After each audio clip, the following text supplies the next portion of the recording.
Hello everyone, I'm Priyanka and I welcome you all on the Indo Pathshala. As you know, we are discussing the previous year plus my most expected questions of the SSC CGL, CHSL and CPU exam. Plus में जितने भी exams SSC के stenographer वगैरह के students पूछते हैं कि ma'am ये हेल्पफुल हैं क्या, तो ऑब्वियसली ये बहुत हेल्पफुल हैं उन एग्जाम्स के लिए भी। तो इसमें हम क्वेश्चंस को डिस्कस कर रहे हैं, उनकी एक्सप्लेनेशन प्लस में बेसिक जो भी फैक्ट्स है वो हम इसमें सब जो है वो कवर कर रहे हैं। तो बिना किसी देरी के हम हमारा सेशन को शुरू करते हैं। Our first question is the idea of parliamentary form of government is adapted from। सरकार के संसदीय स्वरूप का विचार कहाँ से अपनाया गया कि जैसे पार्लियामेंट है, ठीक है, उसमें लोकसभा, राज्यसभा और प्रेसिडेंट, ये तीनों चीजें मिलके पार्लियामेंट को जो है वो बनाते हैं। तो ये जो सिस्टम है इस गवर्नमेंट का, ये कहाँ से अडॉप्ट किया गया, ठीक है। और एक और दूसरा सिस्टम क्या होता है, प्रेसिडेंशियल सिस्टम होता है। तो ये हमने किया यूनाइटेड किंगडम से। तो देखिए The Constitution, just a minute, देखिए The Constitution of India provides for the parliamentary form of government that has been borrowed, कहाँ से बोरो किया हमने, यूनाइटेड किंगडम, यूके से हमने इसको अडॉप्ट किया है। The parliamentary government is also known as, इसको कैबिनेट गवर्नमेंट भी बोलते हैं, रिस्पॉन्सिबल गवर्नमेंट भी बोलते हैं, वेस्टमिंस्टर मॉडल भी बोलते हैं, जो कि प्रिविलेंट और कहाँ पर है, जापान और कनाडा के अंदर भी है। अगर हम प्रेसिडेंशियल सिस्टम की बात करें तो वो कहाँ पर है, यूएसए, मेनली यूएसए के अंदर जो है प्रेसिडेंशियल सिस्टम हमें देखने को मिलता है, ठीक है। आई होप ये आपको क्लियर हो गया होगा। उसके बाद में देखिए हमारा नेक्स्ट क्वेश्चन है, इसमें हम इंपॉर्टेंट फैक्ट्स देख लेते हैं कि कौन सी कंट्री से हमने क्या क्या चीजें बोरो की है, क्योंकि ये जो स्लाइड है ये बहुत ही ज्यादा इंपॉर्टेंट है, ठीक है। क्योंकि जैसे ये क्वेश्चन आया तो एक्सपेक्टेड के अंदर बहुत सारे क्वेश्चन, जैसे ये डीपीएसपी है, ये हमने कहाँ से, आयरलैंड से लिया, बहुत ज्यादा इंपॉर्टेंट है ये चीज। फंडामेंटल ड्यूटीज है, ये हमने कहाँ से ली, सोवियत यूनियन से। तो हम वन बाय वन सारा देखते हैं। जैसे ऑस्ट्रेलिया है, ऑस्ट्रेलिया का कॉन्करेंट लिस्ट, ट्रेड, कॉमर्स और इंटरकोर्स की जो फ्रीडम है ट्रेड वगैरह की, ये हमने ऑस्ट्रेलिया से लिए। ज्वाइंट सीटिंग का जो कॉन्सेप्ट है, ठीक है, ये हमने कहाँ से लिए, ऑस्ट्रेलिया से।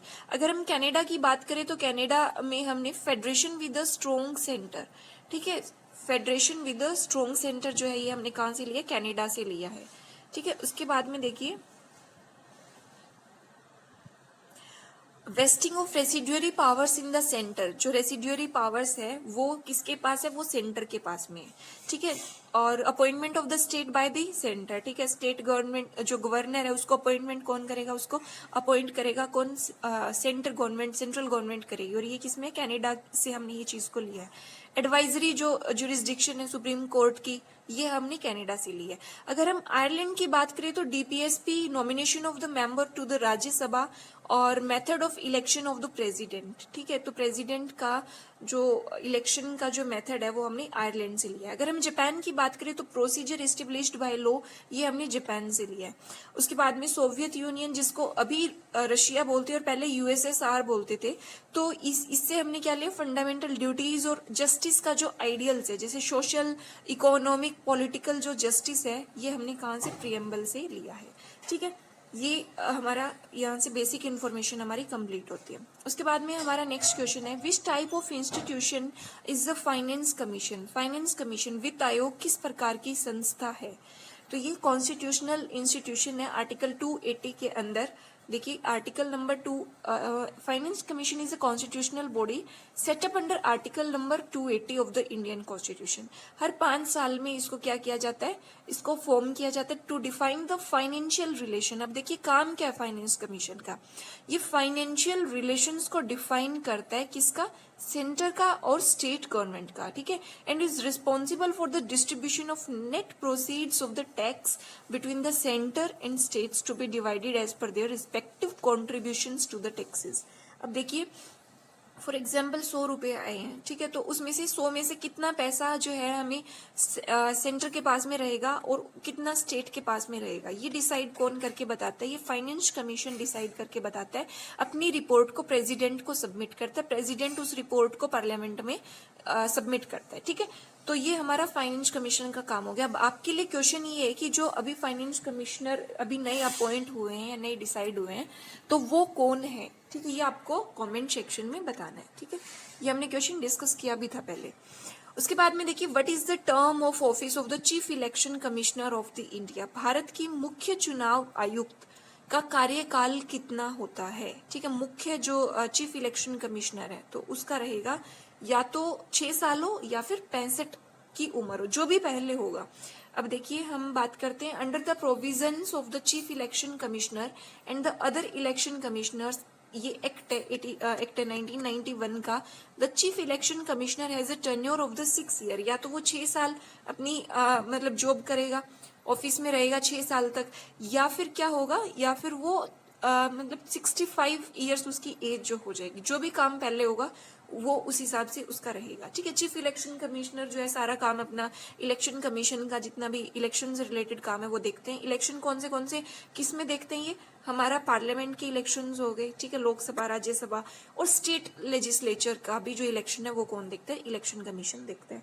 अब जो जैसे इलेक्शंस होने अभी लोकसभा के, आपके लिए क्वेश्चन ये है कि जो इलेक्शन के लिए जो आइकन चुना गया वो किसको चुना गया कि वो मोटिवेट करे लोगों को कि आपको वोटिंग करनी है, तो वो किसको चुना गया ये आप मुझे बताएंगे कमेंट सेक्शन में।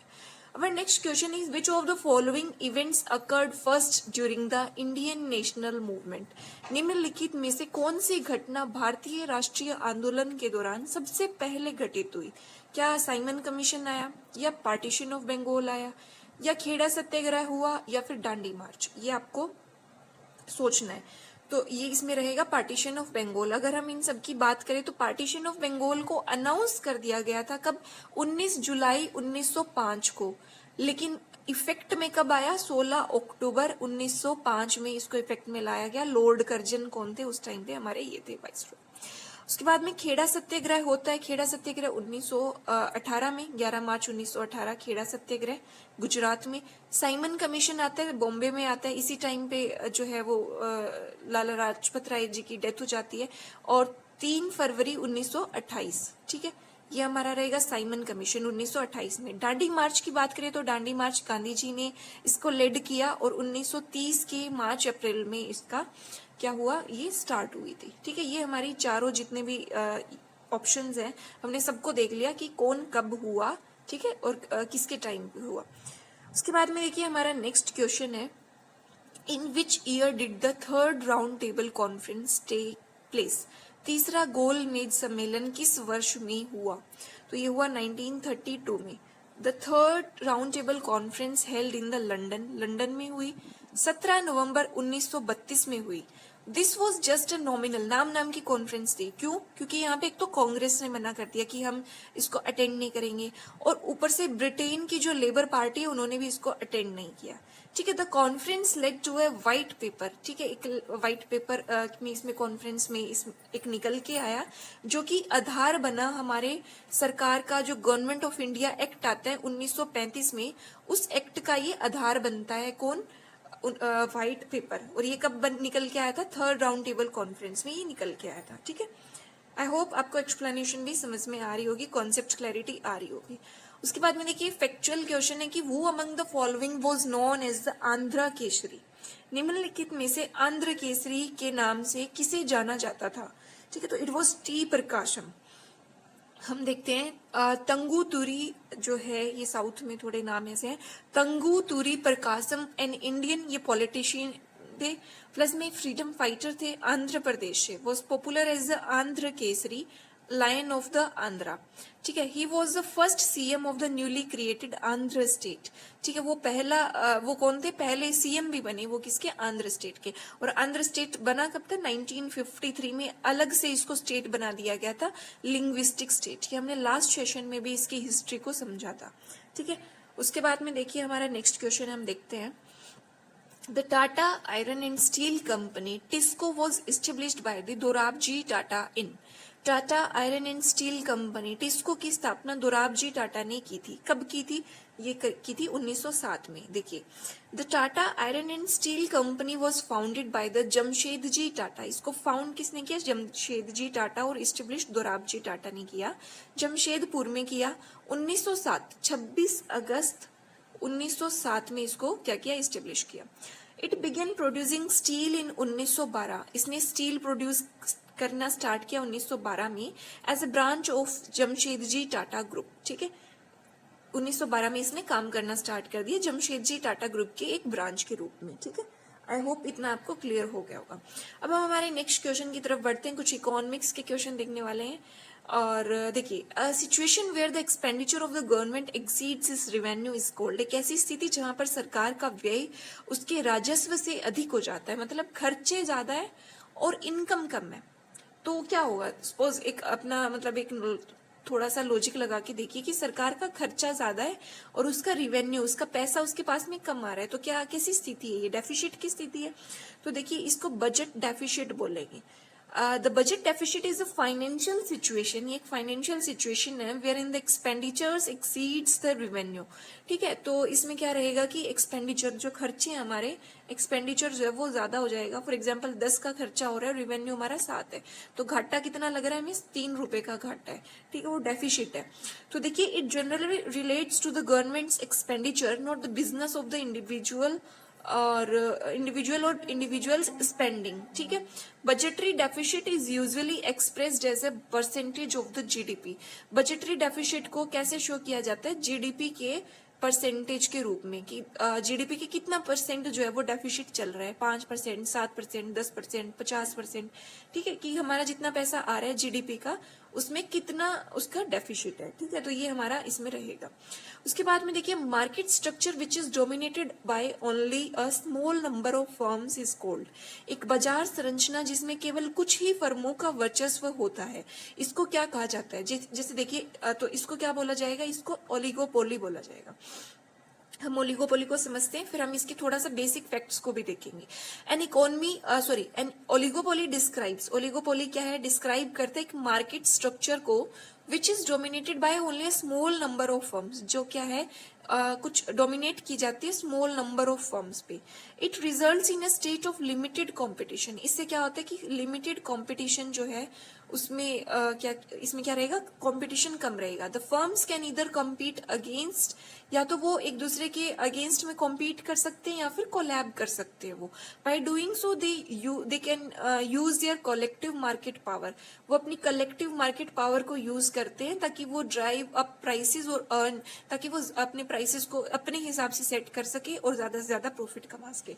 अब मैं शॉर्ट अगर इसका क्रक्स बताऊं कि क्या है ओलिगोपोली का, मैं एग्जांपल दूं तो कि बहुत कम छोटे, बहुत लार्ज, मतलब उसका वॉल्यूम के हिसाब से लार्ज फर्म होंगी। फॉर एग्जाम्पल गाड़ियों की मार्केट ले लो आप। ठीक है, गाड़ियों की मार्केट में कितनी निकाल लोगे आप? 10, 15, 20, हद से हद 25, इतनी फर्म्स होंगी ना, या हद से हद 30, 40, इससे ज्यादा तो फर्म्स नहीं होंगी। ठीक है, तो मतलब बहुत कम फर्म्स हैं, बट वो लार्ज फर्म्स है। ठीक है, उनमें कंपटीशन भी लिमिटेड है, या तो वो कोलैब कर लेती हैं या फिर वो एक दूसरे के कम्पीट करती हैं। अब हम इकोनॉमिक्स की बात करें तो मार्केट स्ट्रक्चर की अगर बात आती है तो 4 तरह की मार्केट है जिससे परफेक्ट कंपटीशन है।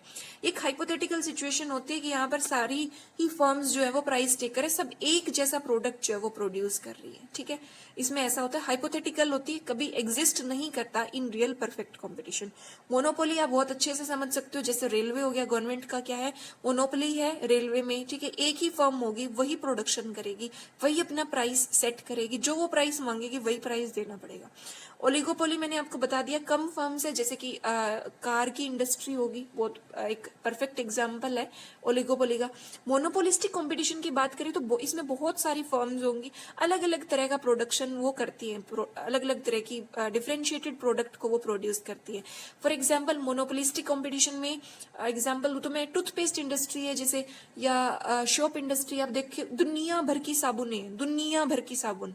ठीक है, वो थोड़ा थोड़ा डिफरेंस करती हैं वो। ठीक है, और उनमें कंपटीशन है, तो ये मोनोपोलिस्टिक कंपटीशन रहता है। आई होप ये आपको क्लियर हो गया होगा। उसके बाद में देखिए, the element involved with the blood clotting. अब हम साइंस के कुछ क्वेश्चंस कर रहे हैं कि रक्त का थक्का जमने में सम्मिलित तत्व कौन सा है? क्या फॉस्फोरस, कैल्शियम, आयरन, सोडियम, कौन हेल्प करता है ब्लड क्लोटिंग में? ठीक है, तो इट इज कैल्शियम। अब हम देखते हैं ब्लड क्लोटिंग जो है वो occurs at the point of injury, जहां चोट लगती है वहां पर ये होना स्टार्ट होता है। ठीक है, to control bleeding from the blood vessels, ताकि ब्लीडिंग को कंट्रोल किया जा सके। ये कोएगुलेशन जो है ये स्टार्ट इनिशिएट किससे किया जाता है? ब्लड प्लेटलेट से। ठीक है, विटामिन के, कैल्शियम और फाइब्रोनोजन, ये PYQ है कि कौन सा ये हेल्प करता है इसमें, तो फाइब्रोनोजन जो है वो भी हेल्प करता है। ये सब मिलके क्या करते हैं? ये सब मिलके एक मेशी ऑफ टाइनी थ्रेड्स को बनाते हैं, जो कि क्या करता है? कलेक्ट करता है RBC को which plug the open blood vessels as it dries and this is a clot. और ये सारे मिलके क्या करते हैं, ब्लड वेसल्स को इकट्ठा मतलब थक्का जमा देते हैं खून का, ठीक है। उसके बाद में देखिए the largest part of our brain is, हमारे मस्तिष्क का सबसे बड़ा भाग कौन सा है, तो ये है हमारा कौन सा है, सेरिब्रम। सेरिब्रम, आप सेरिबेलम और ब्रम में कंफ्यूज नहीं होना, सेरिब्रम है, ठीक है। सेरिब्रम की अगर हम बात करें तो it is the largest part of the human brain. इसमें 2 हेमिस्फीयर्स होते हैं और 4 लोब्स होते हैं, फ्रंटल, पैराइटल, टेम्पोरल और ओसिपिटल। ये 4 क्या रहेंगे हमारे इसमें लोब्स रहेंगे। It is involve in determining intelligence, determining personality and thinking, perceiving, ठीक है। तो इंटेलिजेंस से रिलेटेड काम क्या रहेगा, सेरिब्रम का रहेगा, ठीक है। उसके बाद में देखिए which of the following brings back deoxygenated blood from different parts of human body to the heart. इनमें से कौन सा जो है कौन सा पार्ट है, क्या वीन्स है, आर्टरी है, नर्व्स है, लंग्स है, कौन है जो बॉडी के अलग अलग पार्ट, फॉर एग्जाम्पल हाथ हो गया, पाँव हो गया, ठीक है, अलग अलग ऑर्गन्स हो गए, वहां से हार्ट तक डीऑक्सीजनेटेड ब्लड को लेकर आता है, ये कौन है, ये है वीन्स, ठीक है। अब हम बात करते हैं, इसको समझते कॉन्सेप्ट को। वीन्स क्या करती है, डीऑक्सीजनेटेड ब्लड को बॉडी के अलग अलग different parts of the body को हार्ट तक लेके आती है। There are 2 main veins that carry out this job. 2 mains होती है, कौन सी, the superior vena cava. 2 veins है, कौन सी, सुपीरियर वीना कैवा है जो कैरी करती है डीऑक्सीजनेटेड ब्लड को from head, neck, thorax to the right. हमारा हेड हो गया, नेक हो गया, यहाँ से डीऑक्सीजनेटेड ब्लड कौन ला रहा है, सुपीरियर वीना कीवा ला रही है। इन्फीरियर वीना कीवा कहाँ से लाएगी, हमारा लेग्स हो गया, पेल्विक रीजन हो गया, ये सब को इस रीजन से मतलब lower part of the body से कौन लाएगी, इन्फीरियर वीना कीवा, और ऊपर वाले से सुपीरियर वीना कीवा। कहाँ तक लाएंगे, राइट ओट्रियम तक लेके आएंगे, ठीक है। और जो साफ खून है, ऑक्सीजनेटेड ब्लड है, वो कौन, आर्टरीज लेके जाती है, ठीक है। आर्टरीज क्या करेंगी, आर्टरीज बॉडी के अलग अलग पार्ट्स तक उसको पहुंचाती है, ठीक है। तो अब हम बात करते हैं हमारी नेक्स्ट क्वेश्चन की, कुछ फैक्चुअल इंफॉर्मेशन के वो है। Which of the following dance type belong to the northern India. निम्नलिखित में से कौन सा नृत्य प्रकार उत्तरी भारत से संबंधित है, इनमें से कौन सा है, कथक है, ठीक है। तो कथक की अगर हम बात करें तो Kathak is a prominent ancient classical dance in the north India. North India में क्लासिकल डांस है ये, जो कि पर्टिकुलर नॉर्थ इंडिया में बात करें तो उत्तर प्रदेश से है कथक, ठीक है। The foundations of the Kathak are rooted in the Natya Shastra. इसकी फाउंडेशन हमें कहाँ मिलती है, नाट्य शास्त्र में मिलती है। An ancient Sanskrit text written by Bharata Muni, ठीक है। भरत मुनि जो है वो एंशिएंट संस्कृत टेक्स्ट में इसका हमें उसमें मिलता है। भरत मुनि ने जो एक टेक्स्ट लिखा है संस्कृत, उसके अंदर नाट्य शास्त्र में हमें इसकी फाउंडेशंस मिलती है, ठीक है। कुचिपुड़ी का आंध्र प्रदेश का हो गया, ठीक है। उड़ीसी उड़ीसा का हो गया, मोनियत्तम केरला, ठीक है। तो ये हमारे क्लासिकल डांसेस हो गए। उसके बाद में देखिए what is the currency of Myanmar. Myanmar की करेंसी कौन सी है, तो इट इज म्यांमार कयात, ठीक है। तो कयात हमारी क्या रहेगी, ये करेंसी रहेगी। The kyat is the currency of Myanmar. The present kyat was introduced on the 1 July 1952, 1952 के अंदर 1 जुलाई 1952 में इसको इंट्रोड्यूस किया गया था, ठीक है। अब हम बढ़ते हैं नेक्स्ट क्वेश्चन की तरफ। वो among the following was the India's defence minister during the 1971 war between the India and Pakistan. India और पाकिस्तान का जब वॉर हुआ था 1971 का, ठीक है। इस पे भुज मूवी भी बनी हुई है, ठीक है। तो इस टाइम पे डिफेंस मिनिस्टर हमारे कौन थे, तो इट वाज जगजीवन राम, ठीक है। तो ये जगजीवन राम थे। तो the Jagjivan Ram was India's defence minister during the 1971 war. He was introduced in the creation of joint command of Bangladesh and Indian forces for the final assault, ठीक है। यहाँ पे इन्होंने क्या जॉइंट कमांड जो है वो इन्होंने लीड की थी, किसके, बांग्लादेश और इंडियन फोर्सेस के साथ में मिलकर, ठीक है। उसके बाद में देखिए लास्ट क्वेश्चन है ये आपके लिए कि अनूप जलोटा, ये प्रीवियस ईयर क्वेश्चन है, ठीक है। Anup Jalota is famous for which of the following categories of the Indian music. Anup Jalota भारतीय संस्कृत की निम्नलिखित में से किस श्रेणी के लिए प्रसिद्ध है, क्या भजन या कार्नेटिक म्यूजिक या सॉरी हिंदुस्तानी म्यूजिक या फिर इंस्ट्रूमेंटल। ये क्वेश्चन का जवाब आपको किस में देना है, कॉमेंट सेक्शन में देना है। अब हमारा सेशन आज का कंप्लीट होता है। आपको अगर पीडीएफ चाहिए इस सेशन की या फिर जो भी हमारे लेक्चर्स आते हैं स्टैटिक जीके से रिलेटेड, उनकी अगर आपको पीडीएफ चाहिए तो आप टेलीग्राम चैनल ज्वाइन कर सकते हैं। कमेंट सेक्शन में दिए गए जो नंबर पर आप कांटेक्ट कर सकते हैं, आपको एक नॉमिनल फीस में सारी पीडीएफ आपको मिल जाएगी। I hope you like this video. Thank you very much.